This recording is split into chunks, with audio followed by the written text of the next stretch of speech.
After hours, overtime request.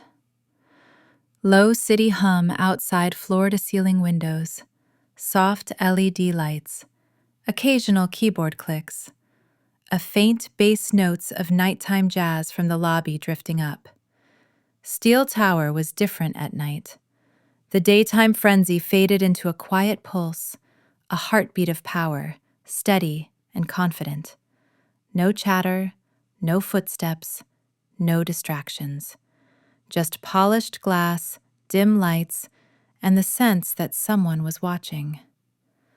Maya Clarke tightened her ponytail as she organized the stack of contracts on her desk. She should have been home an hour ago, wrapped in a blanket, eating leftover pad thai with her roommate Sophia. Instead, she was here, at 10:47 p.m., because Jared Steele had said 5 words she never managed to refuse. Jared Steele, Maya, stay late tonight. He hadn't asked. Jared Steele never asked. The elevator dinged. Maya glanced up and inhaled before she could stop herself. He stepped out, 6-foot-something of tailored dominance. Dark suit, undone collar, sleeves rolled just enough to reveal strong forearms, and a watch worth more than her car. His presence hit the room like a shift in gravity. Jared, are the Meriden contracts ready? Maya, compose. Color-coded, annotated, and flagged where they need signatures. Page 72 needs your initial. The rest is approval ready. She kept her tone even, crisp, the voice of a woman who handled impossible workloads and impossible men. But Jared's eyes flicked over her like he was reading more than her efficiency. He moved closer. Not enough to touch, enough that she felt him. Judd, come to my office. She followed him into the corner office, the one with the skyline view, the one employee whispered about, the one where rumors always started. The door shut behind them with a soft, decisive click. He walked to the desk and leaned against it, arms folded. He didn't look tired. He looked sharpened. You've been distracted today. Maya, I haven't. Jared, you have. His confidence was a force, unshakable. She hated how much she responded to it, how part of her thrived on being seen so precisely. What's on your mind? Maya, work, as always. A ghost of a smile touched his mouth. Not warm, knowing, dangerous. He stepped closer, slow, intentional. When the world sleeps, I own what's left. Her breath caught. She knew that line. He used it during late-night calls with investors, the signature promise of a man who didn't stop until he got what he wanted. But now, he aimed it at her. Maya, and you want me to own it with you. His eyes darkened. Approval, challenge, something hotter.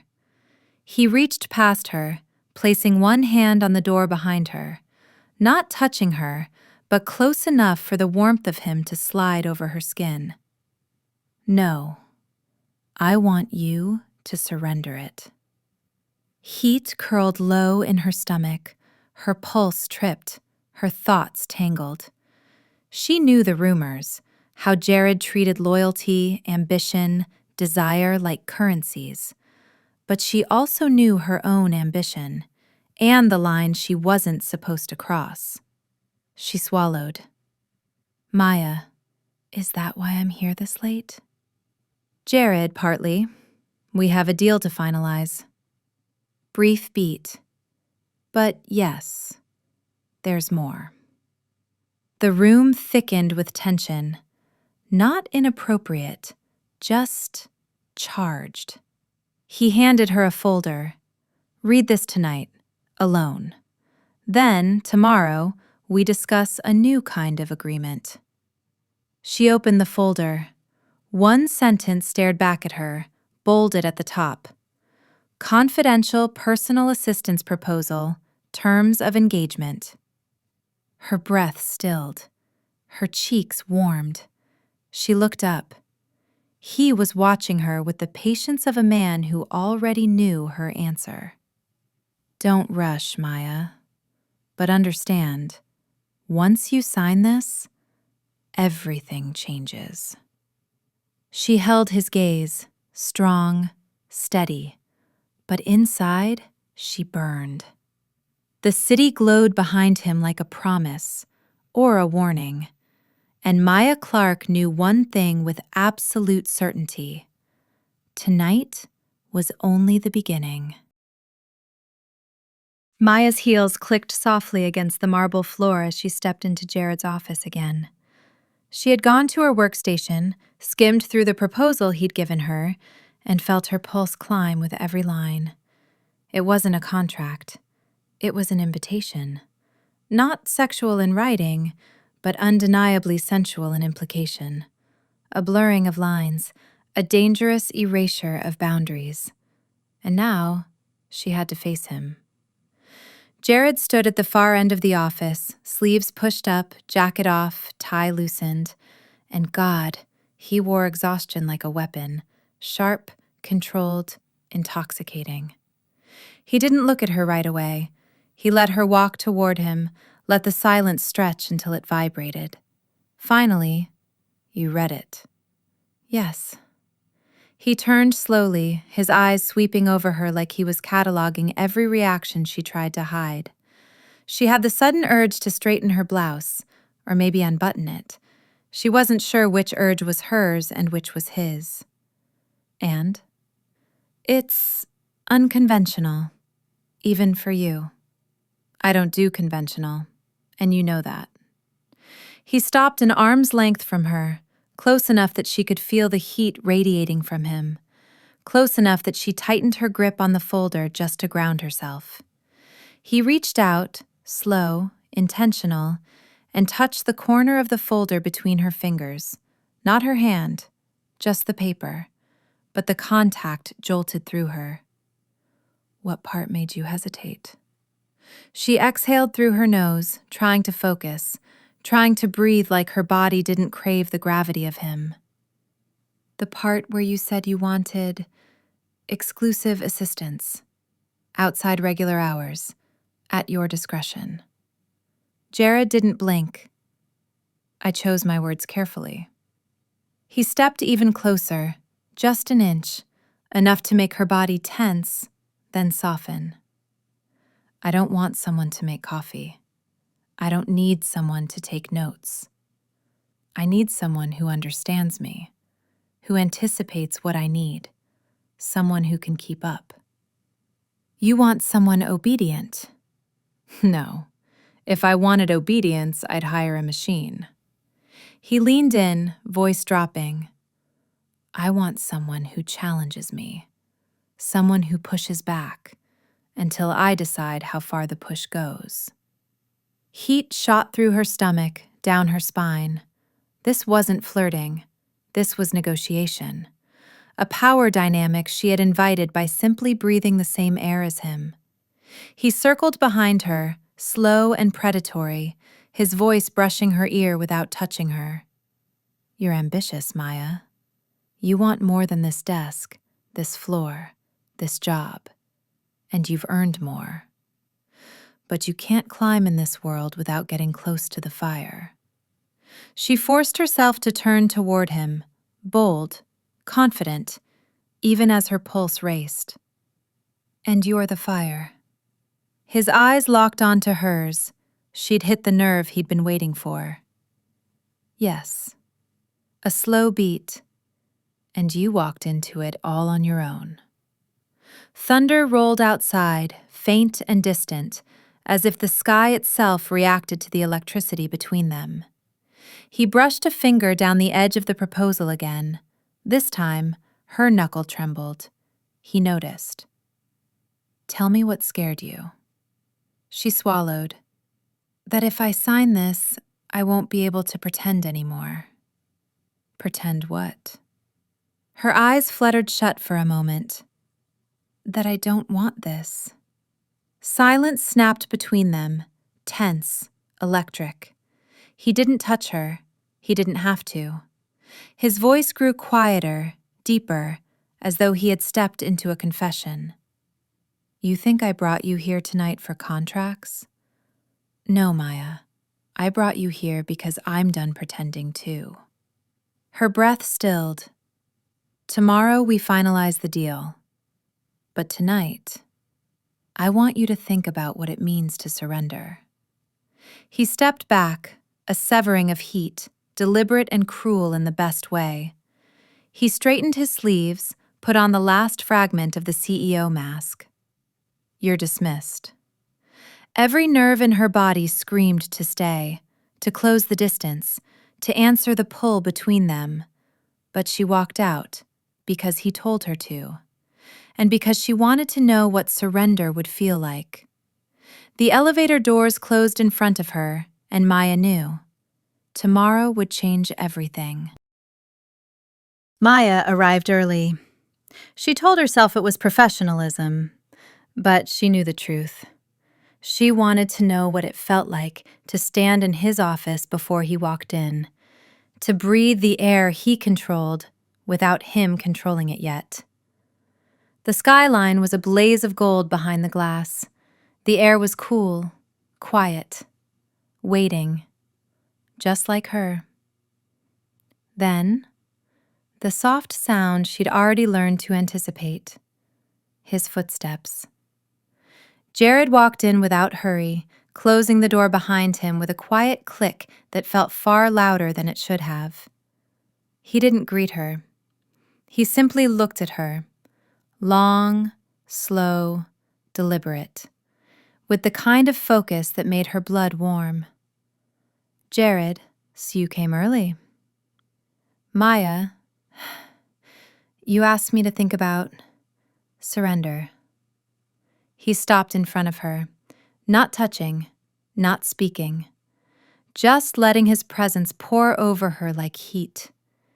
It was dominance without a single command. Finally, he handed her a thin leather folder, darker, heavier, more intimate than last night's. This is the real proposal. Last night was a filter. This is the truth. Maya opened it carefully.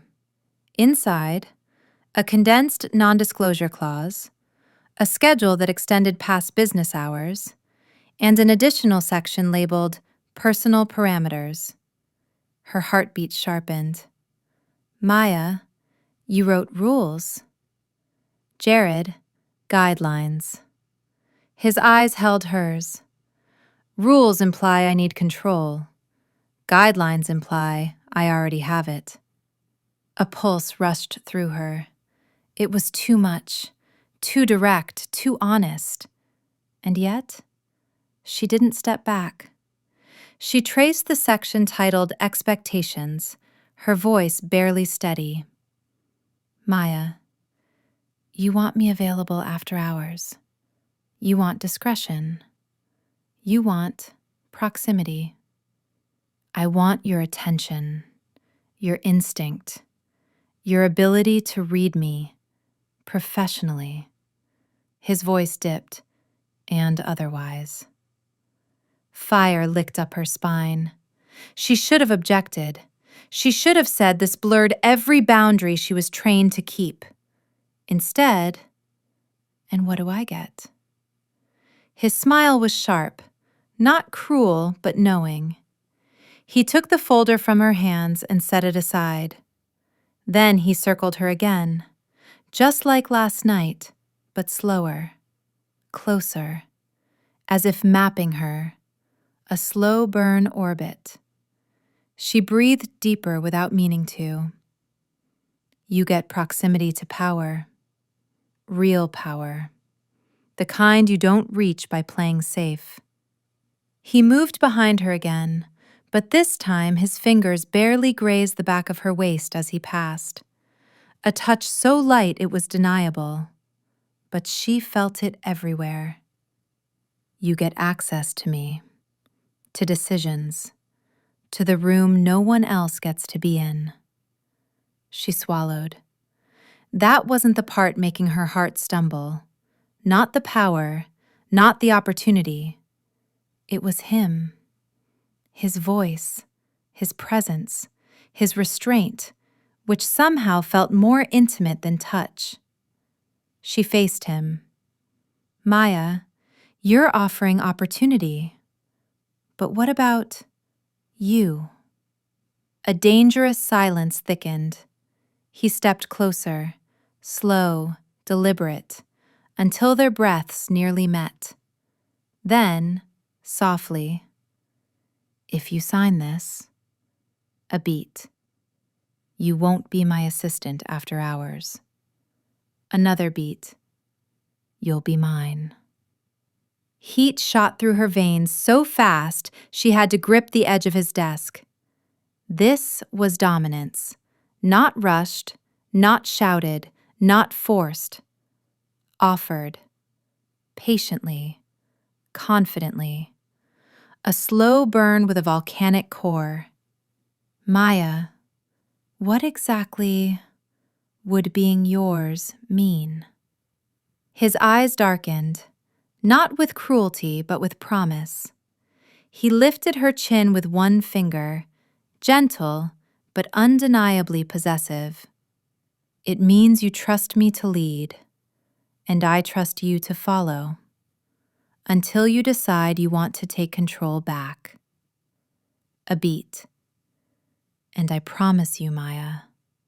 He leaned closer. That moment will be just as interesting. Her breath left her in a shaky exhale. This wasn't a proposition. This was an awakening. Jared stepped away, breaking the spell with elegant precision. He placed a pen on the table between them. Silver, heavy, cold.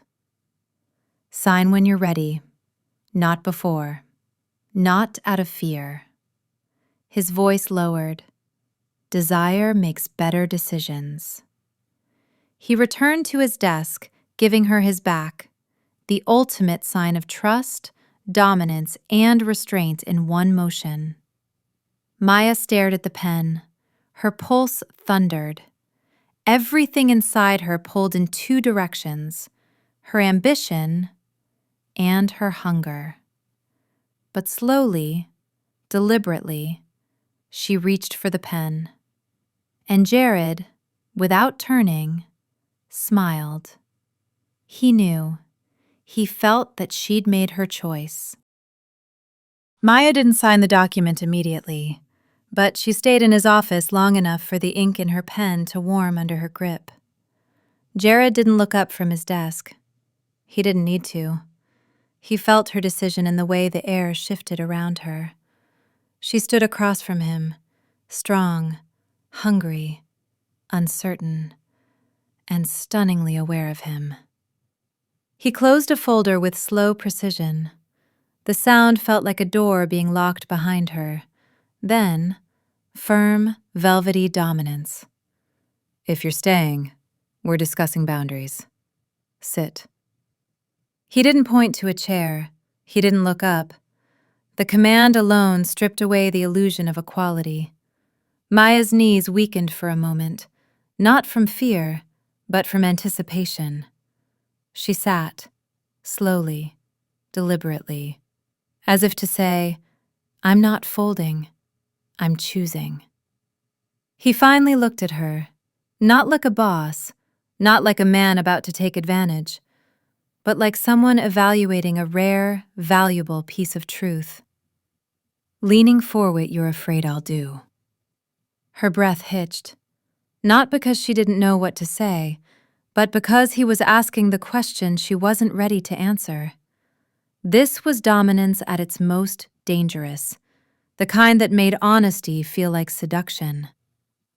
I'm afraid you'll take too much.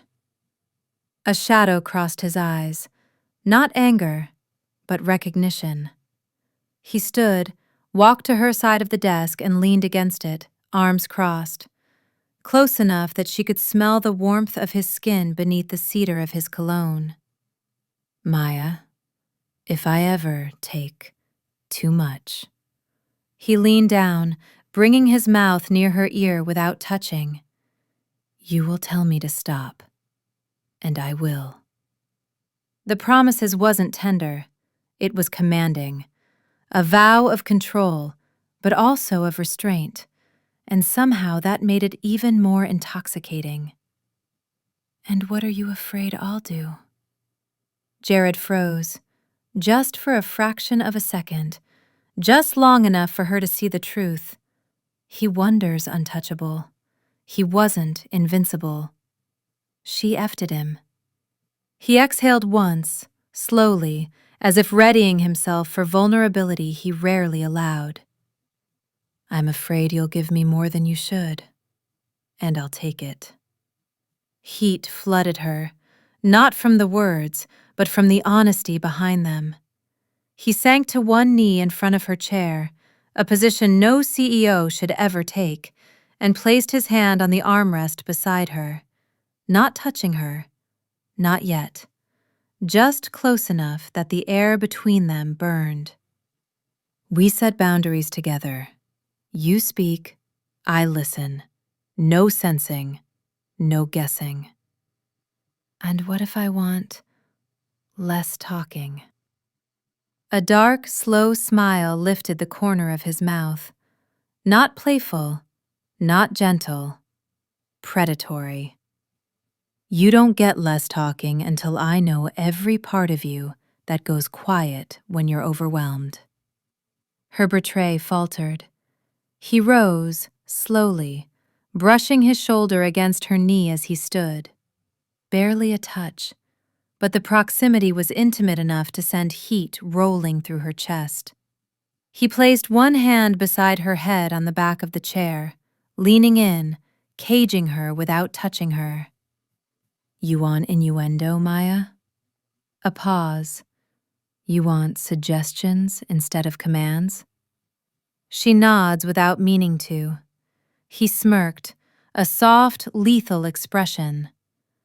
Then let me suggest something. He lowered his mouth to her ear, just close enough that she felt every breath.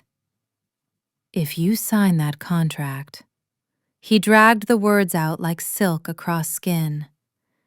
You will learn what it feels like when a man vocal and cues exactly how to wait for you to want him back just as much. Her pulse raced. Her hands tightened on the chair. Her body leaned instinctively toward him. His dominance wasn't a shove. It was gravity, pulling her closer inch by inch, heartbeat by heartbeat, thought by thought. Tell me a boundary, Maya. One. And each show you how it'd educate that swallowed hard. Because the truth was more intoxicating than the innuendo. She didn't want to give him a boundary. She wanting to give him permission. Her lips parted, but the office door clicked open. Eli stepped in, and everything, heat, tension, anticipation, split like glass. But Jared didn't step away. His voice stayed low, intimate, dominant. Come past tonight, Maya. We finished this privately. Her body answered before her voice could, because tonight the boundary they'd cross wouldn't be professional. It would be personal and irreversible. Maya returned to the office after dark. Again. Only this time she didn't pretend it was for work.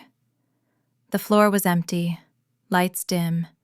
Her heels echoed like a heartbeat across marble. When she reached Jared's office, the door was open, and she froze. Eli was inside, sitting on Jared's desk, casual, relaxed, too comfortable for a man who supposedly just stopped by. His eyes lifted when he saw her, slow and amused. Eli, smooth, dangerous charm. Well, after hours again. He tilted his head. You must be very essential to Jared. Maya stiffened. Eli's voice was friendly but laced with something sharp, like he already knew too much. Before she could respond, Jared emerged from his private office. His expression didn't change, but the temperature in the room did. Heat. Tension. A silent, territorial shift. Jared, Maya, you're early. The way he said her name, calm but edged with something darker, sent a pulse through her body. Eli noticed. Of course he noticed. And he smiled. Eli, she's punctual.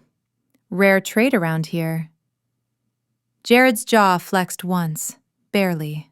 Slight. Silent. But Maya felt it like pressure on her skin. Eli slid off the desk and walked closer. Not to Jared, but to her. Stopping just inside her personal space, not touching, not inappropriate, but intentionally too close. A psychological move. A test. Eli, so, what exactly keeps you here at night, Maya? The thrill of the work or the company? Jared stepped forward so fast Maya didn't hear his footsteps.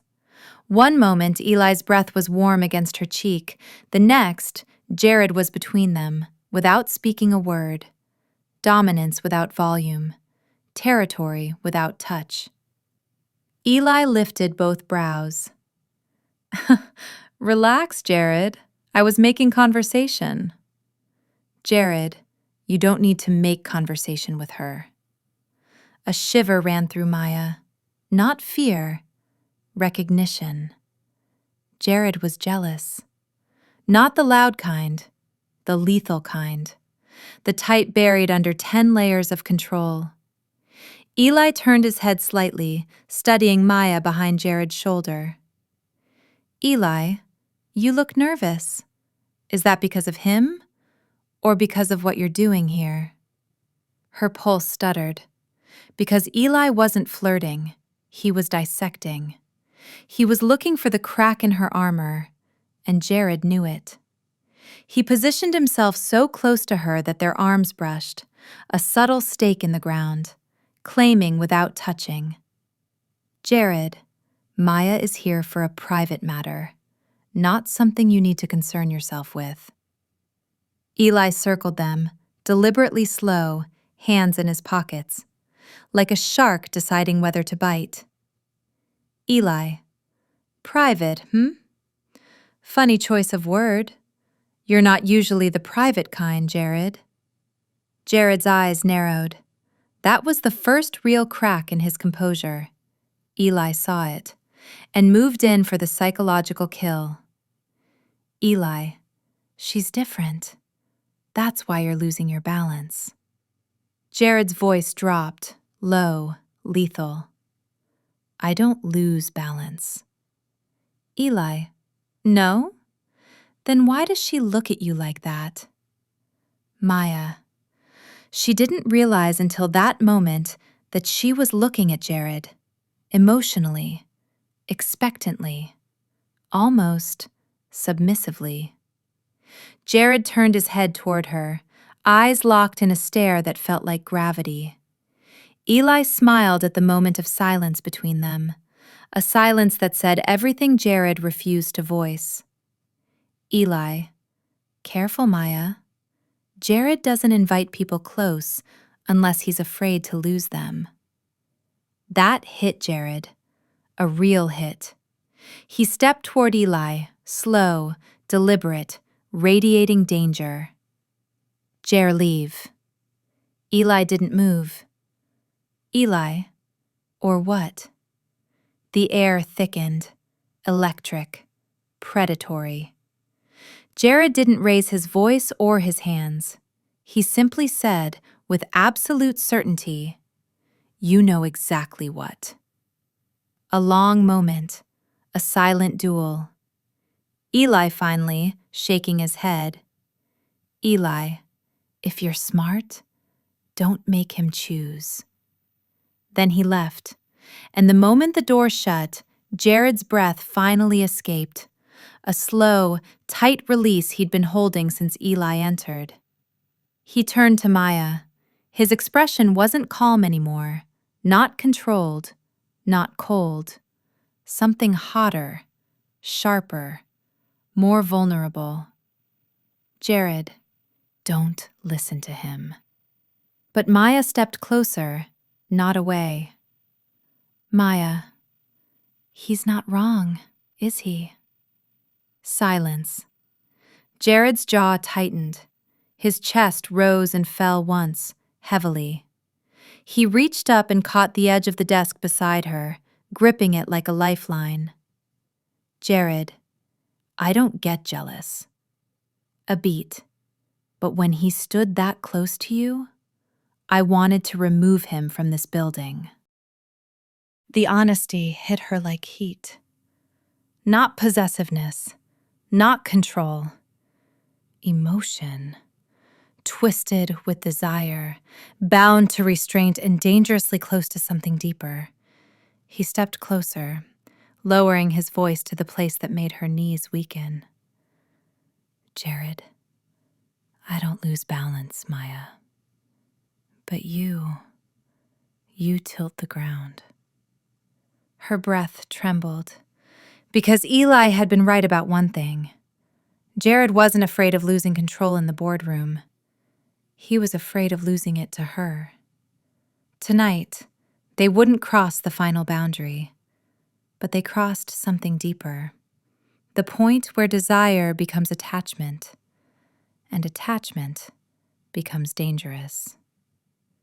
Eli's jealousy ignites something feral in Jared, and Maya becomes the fuse between them. The boardroom was empty when Maya stepped inside. At least, that's what she thought. The city lights flickered through the floor-to-ceiling windows, all sharp angles and cold indifference. The long conference table stretched out like a runway to nowhere. She exhaled, thinking she had a moment alone. Then the door clicked shut behind her. You never look around, do you? Eli's voice slid over her like warm ink. You just walk in and hope no one is watching. Maya turned. He was leaning against the far wall, hands in his pockets, eyes low, studying her with a focus that wasn't friendly. Eli, what are you... He pushed off the wall, walking toward her with the kind of slow confidence that made her pulse jump. I'm observing, he murmured. Jared's been distracted lately. I wondered what could pull his attention that hard. Her breath tightened. That's none of your business. Oh, but it is, Eli said, stopping just close enough that she felt the heat from him. His head affects our deals. His emotions affect our decisions. And you. His gaze slid down her body with intentional slowness. You affect him. Maya swallowed, hard. Eli, stop! His voice dropped to a dangerous whisper. You think I'm unaware? Of the after-hours pacing, the possessive edge in his tone any time your name comes up? He's unraveling because of you. She stepped back, but he followed. Not touching, never touching, but close enough that the air between them tightens like a pulled thread. And here you are, he said softly, doing absolutely nothing to protect yourself. Maya's spine stiffened. I'm not afraid of Jared. Eli smiled, a slow, knowing curl of his mouth. You should be afraid of me. The door burst open. Jared. His expression was calm, too calm, the kind of quiet that only preceded storms. Eli. One word, a warning, a threat, a promise. Eli didn't step away from her. Instead, he leaned in, just enough for his breath to brush her cheek. She's lovely when she flinches, he murmured. Jared moved so fast Maya barely registered it, his hand gripping Eli's shoulder, shoving him back a full step. "Get out." Eli smirked. "You should keep your leash tighter, Steele. People might think she's available." Jared's jaw flexed, but he didn't rise to the bait. "Leave." Eli walked out slowly, deliberately brushing past Jared's shoulder. Before he exited, he glanced back at Maya, eyes gleaming with quiet hunger. Then the door shut. Silence followed, thick, electric, heated. Jared didn't look at her at first. He was breathing too hard, fingers curled into fists. When he finally turned, his eyes were darker than she'd ever seen. Maya. Her name came out low, rough, dangerous. She felt her pulse everywhere. "He was too close," Jared said. "You let him get too close."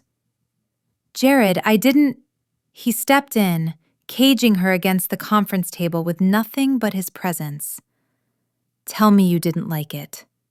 Not a question, a demand. Her breath trembled. "I didn't." He leaned in, his mouth near her ear. "Tell me you wanted to push him away."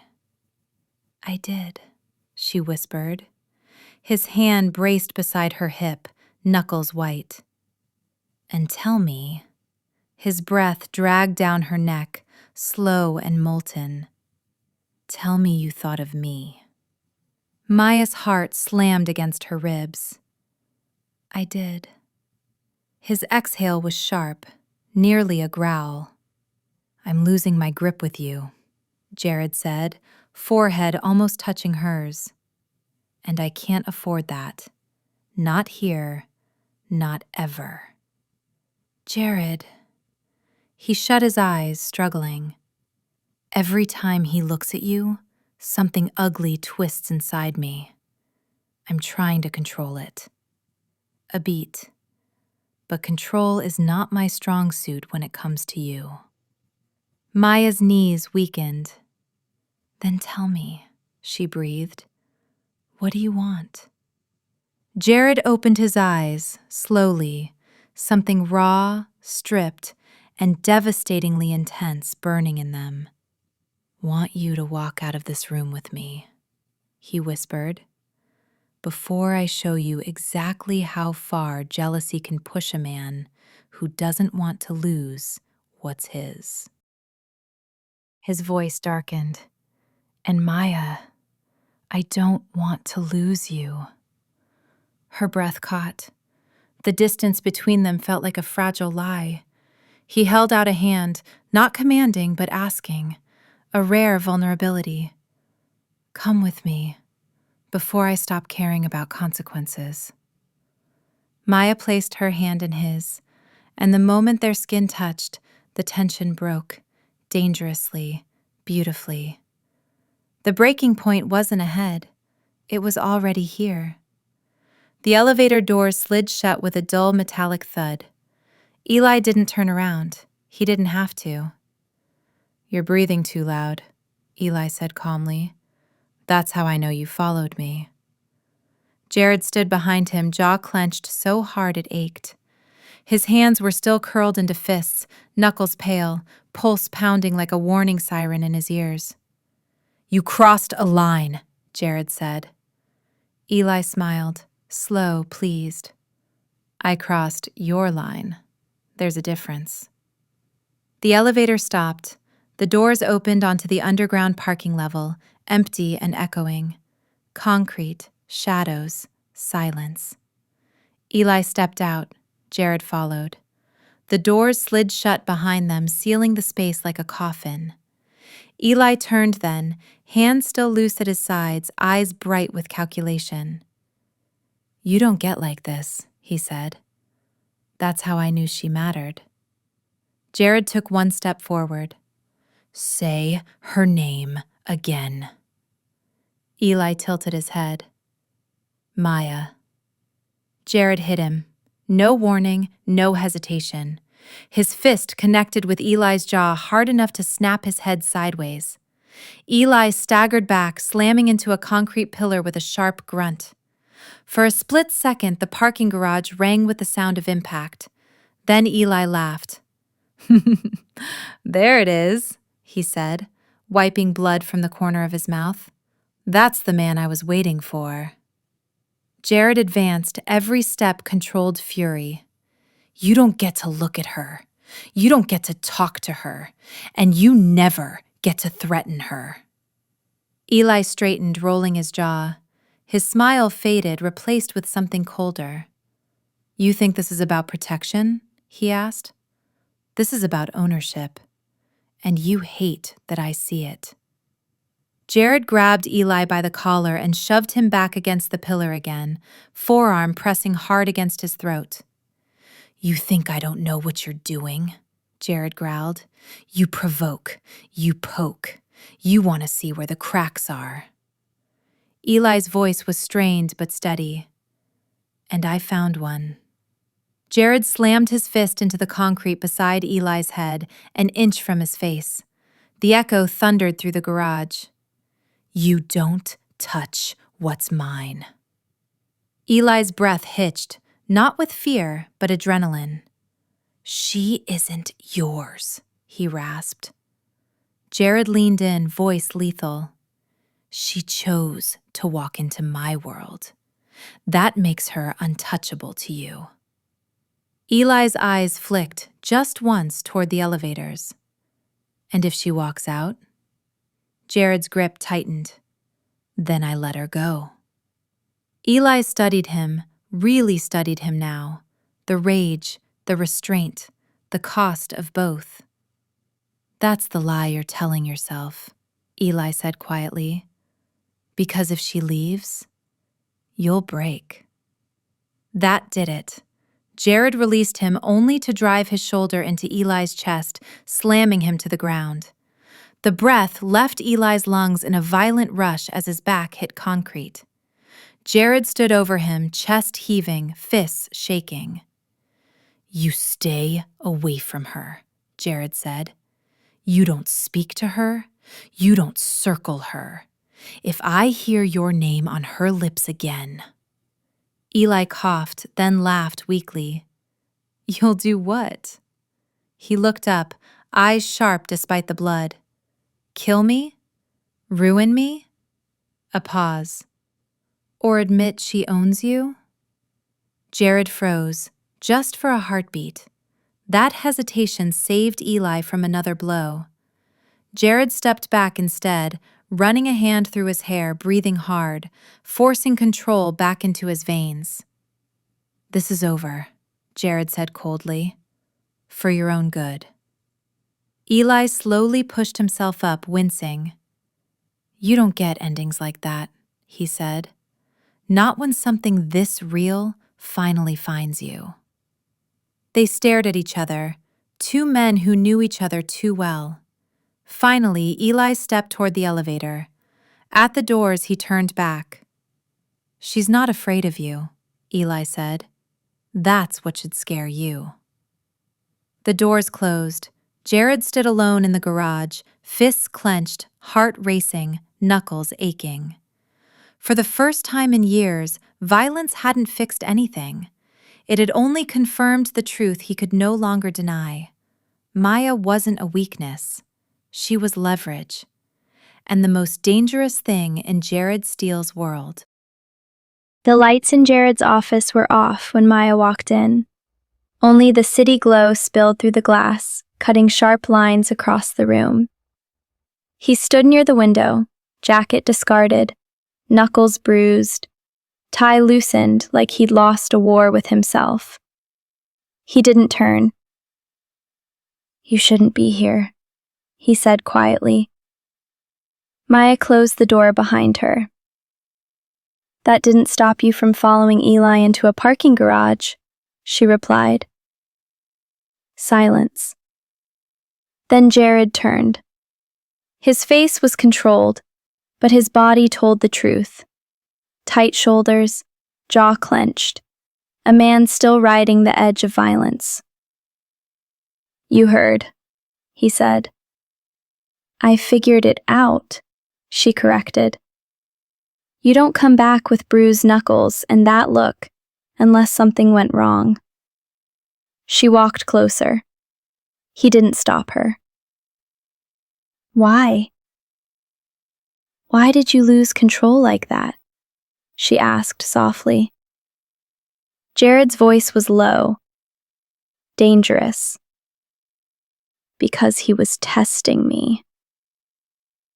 And you let him win." That made him look at her. Really look. She stepped into his space deliberately, her voice calm, steady, nothing submissive about it. "You don't get to decide my battles for me," she said. "And you don't get to scare me with your restraint breaking." His hands flexed at his sides. "I wasn't protecting myself," he said. "I was protecting you." Maya smiled. Slow, knowing, intoxicating. "That's where you're wrong." She reached out and placed her hand flat against his chest. Not timid, grounding. "I don't need protection," she whispered. "I need honesty." His breath stuttered. "You want control," she continued. "But you're terrified of what happens when I take it from you." Her fingers slid up, just enough to loosen his tie the rest of the way. He didn't stop her. Didn't breathe. "You think power is dominance," she said. "But power is choosing when to surrender." Jared's voice dropped. "Maya." She leaned in, slowly, deliberately, until their foreheads touched. "You don't get to decide how this affects me," she murmured. "I do." Then she kissed him. Not soft, not hesitant. A kiss that claimed space, that pressed emotion into him until his control fractured. He froze for half a second, then his hand came up, gripping her waist, grounding himself in the contact like it was oxygen. When she pulled back, her lips hovered near his ear. Her voice dropped to a whisper meant only for him. "I've been aching since you touched me without touching me," she said softly. "And you have no idea how much I want you right now." His breath broke. "Maya," he warned, strained. "If you keep going." She smiled against his jaw. "That's the point." She stepped back, leaving him standing there, unraveled, shaken, wanting. "I'm not your weakness," she said gently. "I'm your equal."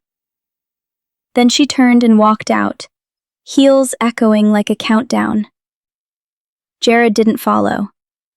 Because for the first time in his life, he wasn't in control. And he'd never wanted someone more. The knock came just after midnight, not impatient, not hesitant. Maya stood on the other side of the door, had just gotten out of the shower, pulse racing, heart already answering before her hand did. She hadn't changed for bed. She hadn't planned to. The robe she wore was soft, barely tied, short, revealing her legs. The robe is the kind of fabric that moved if you breathed too deeply. She opened the door. Jared stood there like a man who had reached the end of restraint. No suit, no tie, just dark clothes and good intent. For a moment, neither of them spoke. His gaze swept over her, slow, unguarded, and something in his expression broke. Not control, distance. "You shouldn't have come," she said softly. His voice was rough. "I tried not to." Silence stretched between them, thick and charged. The city hummed below, unaware that something irreversible hovered in the doorway. Maya stepped back. That was all the invitation he needed. The door closed behind him with a quiet click, and the sound echoed like a decision made too late to undo. Jared's eyes never left her as she loosened her grip on the robe. The fabric shifted, slipping just enough to reveal what she had deliberately left uncovered beneath it. Her firm breast, nipples erect, not from the cold, but from sexual arousal. His breath caught, sharp, involuntary, like he'd been hit. "Maya," he said, warning threaded with hunger. She crossed the space between them, fingers brushing his chest, feeling his heart pounding hard beneath her palm. "You came for the kiss," she whispered, "the one you didn't finish." His hand slid to her waist, the other hand on her firm breast, grounding, the touch of a man who had imagined this too many times. "I came because I couldn't stop thinking about what you took from me," he said, "and what I didn't take back." She rose onto her toes and kissed him again. This time there was no hesitation, no restraint. His mouth met hers like a confession, deep and demanding, as if he'd been holding his breath for days. Her hands fisted in his shirt, pulling him closer, needing the weight of him, the proof. He backed her slowly toward the wall, not rushing, not stopping, letting the moment stretch until it trembled. Her breath broke against his mouth. "I've wanted this," she whispered, voice unsteady with honesty, "since the first night you didn't touch me." His forehead rested against hers, eyes closed, fighting, losing. "I won't be gentle," he said quietly. She smiled. "I didn't ask you to be." That was it. The last line fell away. His mouth traced her jaw, her neck, lingering where her breath hitched. Her hands explored him with equal hunger, learning the strength she'd felt in fragments, now offered without armour. Clothes became irrelevant. Time dissolved into sensation, heat, breath, pressure, the sound of each other's names spoken like promises. When he finally lifted her, her legs wrapped around him without thought, without doubt. He can feel the warmth between her legs. She pressed her forehead to his shoulder, breathless, undone. "This changed everything," he murmured. She pulled back just enough to meet his eyes. "Good," she said. "I'm done pretending I don't want it to." They moved together into the bedroom, not as power and submission, not as CEO and assistant, but as two people who had reached the same breaking point from opposite sides. Outside, the city kept moving. Inside, they crossed the final line, and neither of them wanted to go back.